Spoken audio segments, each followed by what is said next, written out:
السلام علیکم، آداب. میں محمد طاہر خان خوش آمدید کرتا ہوں آپ سب کا آج کے اس ولاگ میں.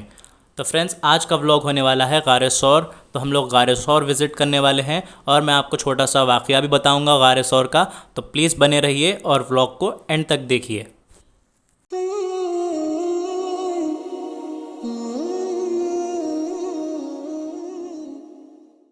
ہجرت کا سفر، ہجرت کا سفر، ہجرت کا سفر، ہجرت کا سفر. نبی اور صدیق اکبر کی ہجرت مبارک عمل تھا، خدا کی رضا تھی. نبی اور صدیق اکبر کی ہجرت، ہجرت کا سفر، ہجرت کا سفر، ہجرت کا سفر، ہجرت کا سفر. نبی اور صدیق اکبر کی ہجرت. تو یہ واقعہ اس وقت کا ہے جب آپ کے اور میرے پیارے نبی صلی اللہ علیہ وسلم مکہ سے مدینہ ہجرت کر رہے تھے. کفار مکہ آپ کی تلاش میں آپ کے پیچھے پڑ گئے تھے. تو اس وقت آپ نے حضرت ابوبکر صدیق رضی اللہ تعالیٰ عنہ کے ساتھ ہجرت فرمائی تھی مکہ سے مدینہ.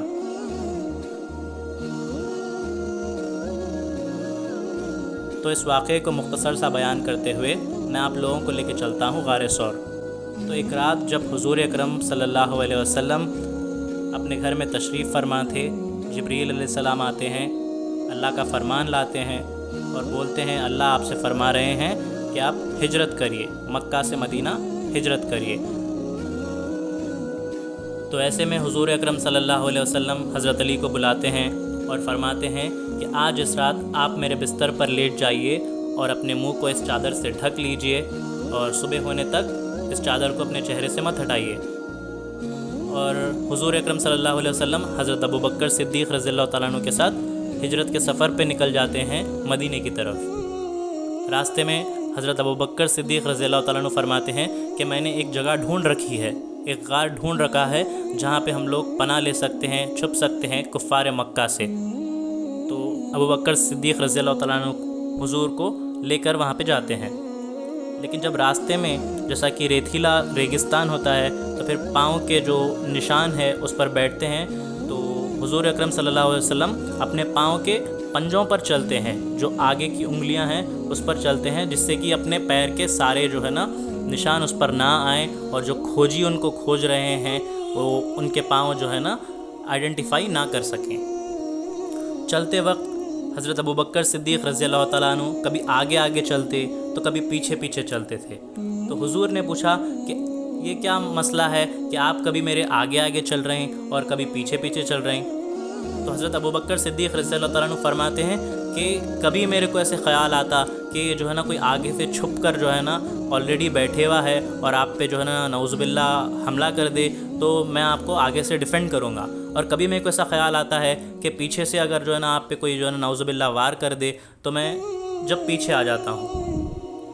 جب آپ صلی اللہ علیہ وسلم اور حضرت ابوبکر صدیق رضی اللہ تعالیٰ عنہ جبل ثور پہنچ گئے تب تک حضور کے پاؤں بہت زخمی ہو گئے تھے، کیونکہ وہ پاؤں کی انگلیوں پہ چل رہے تھے تو اس سے خون بہنے لگا اور آپ کے پاؤں جو ہے نا زخمی ہو گئے.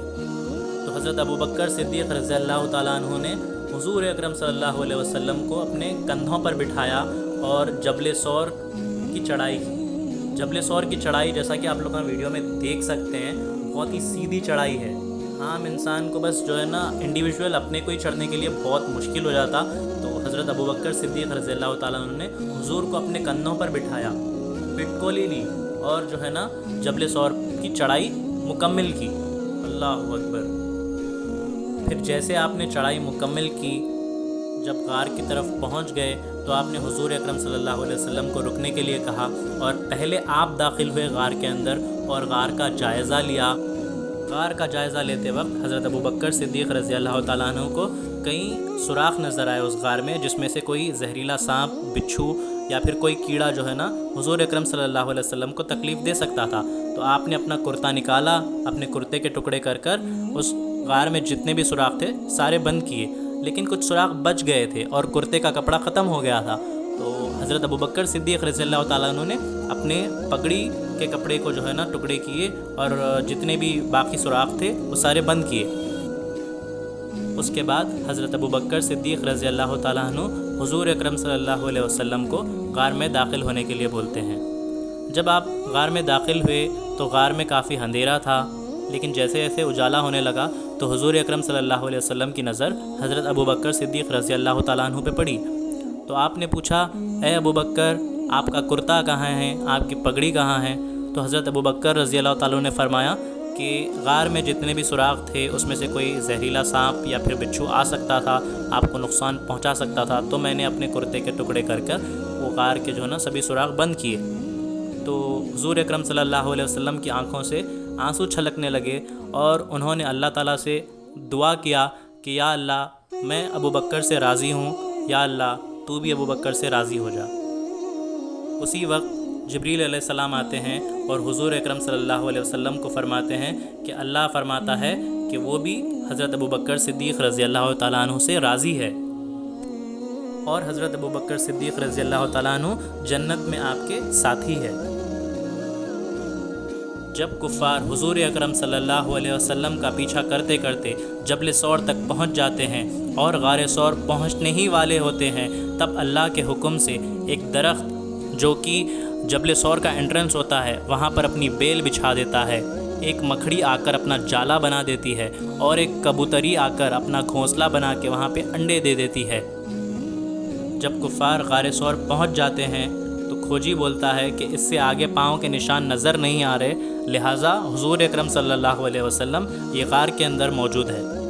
تو کفار اس کے اوپر ہنسنے لگتے ہیں، اس کا مذاق اڑانے لگتے ہیں کہ بھلا یہ غار کے اندر کوئی کیسے ہو سکتا ہے، اس کے باہر اتنا پرانا جالا ہے، ایسا لگتا ہے کہ حضور اکرم صلی اللہ علیہ وسلم کی پیدائش سے بھی پہلے جو ہے نا یہ یہاں پہ مکڑی نے جالا بنایا ہے اور ایک کبوتری انڈے دے رہی ہے یہاں پہ، ایسا بھلا کوئی کیسے انسان جو ہے نا یہاں پہ آ سکتا ہے؟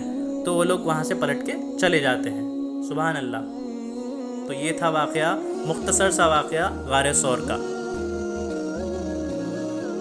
تو فرینڈز، یہ تھا غار ثور کا ولاگ، امید کرتا ہوں آپ سب کو اچھا لگا۔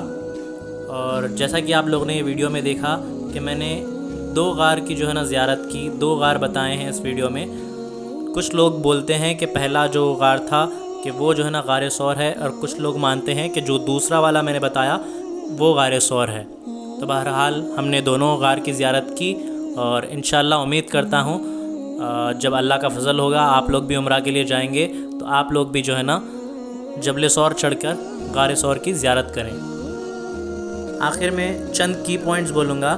اگر آپ لوگ جبل ثور کی چڑھائی چڑھ رہے ہیں تو 1 سے 1.5 گھنٹہ آپ لوگ کو لگے گا، اور پانی کا انتظام کر لیجئے، پانی کی بوٹل جو ہے نا اپنے ساتھ رکھ لیجئے، اور میری آپ سے یہ بھی گزارش ہے کہ کبوتر کا دانہ یا پھر بلیوں کے لیے کچھ پانی یا پھر کچھ کھانے کا بھی جو ہے نا آپ سامان لے کے چڑھیں، کیونکہ کافی جو ہے نا پیاسی بلیاں بھی جو ہے نا پہاڑ پہ موجود ہے، اور کبوتروں کی یہ نسل لوگ مانتے ہیں کہ یہ وہی نسل ہے جو کبوتری نے انڈے دیا تھا جو ہے نا حضور اکرم صلی اللہ علیہ وسلم کو بچانے کے لیے۔ تو ملتے ہیں اگلے ولاگ میں، تب تک کے لیے خدا حافظ۔ دعاؤں کی گزارش، لائکوں کی بارش، ہوتے ہی رہنا۔